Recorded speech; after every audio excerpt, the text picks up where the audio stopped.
నీవు సత్క్రియ చేసిన ఎడల తల ఎత్తుకొనవా?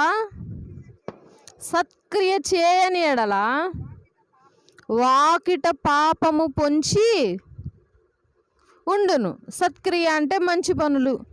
నీవు కానీ మంచి పని చేసి మంచి స్థితిలో ఉంటే తల ఎత్తుకొని తిరగవా?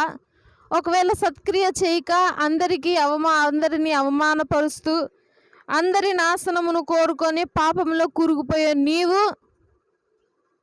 ఏ విధంగా బతుకుతావు అని చెప్పి బైబిల్ తెలియజేస్తుంది. కాబట్టి మనము కానీ మంచి క్రియలు కలిగి ఉంటే తల ఎత్తుకొని జీవిస్తామంట మన జీవితాంతం.